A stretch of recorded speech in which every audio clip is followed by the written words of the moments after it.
Pagpalang araw po sa inyo lahat. Nandito naman po ang Iwagan ng Pangasinan na magbabagi po na naman po ng karunungan din po sa inyo.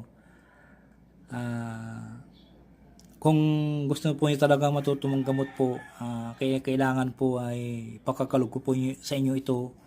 Aking mga nalalaman po na para malaman nyo po kung kayo na po ay, halimbawa po kung nagdi-devotion na po kayo o nagdadasal sa araw-araw, para malaman nyo po na kayo po ay pinagkalooban na po ng kapangyarihan ng yung mga dinadasal po, ay kailangan nyo po ay subukan po ninyo ang yung sarili po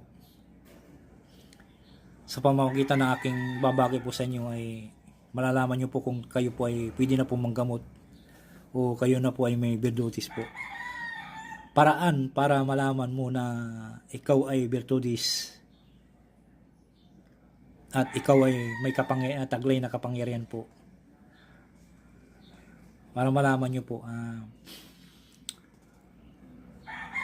ang pamamaraan po nito ay pumunta kayo po sa tahimik na lugar po.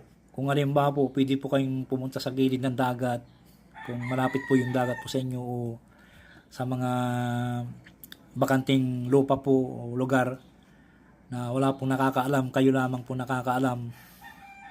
Pagkatapos po, bago po kayo pumunta pala ay magdala po kayong panghukay nyo po. Bago po kayo pumunta sa ganyan na wala po nakakaalam, kahit ano pong klaseng panghukay po, magdala po kayong panghukay.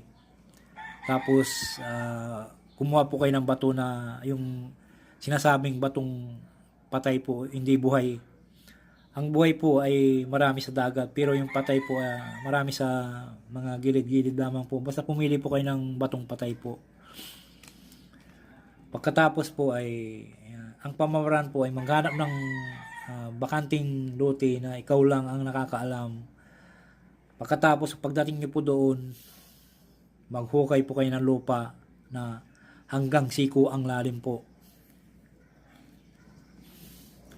Maghukay kayo ng lupa hanggang siko ang lalim po, na tamang-tama lamang po ang laki. Wag lamang po masyadong maluwang po, basta tamang-tama lamang po ang luwang po.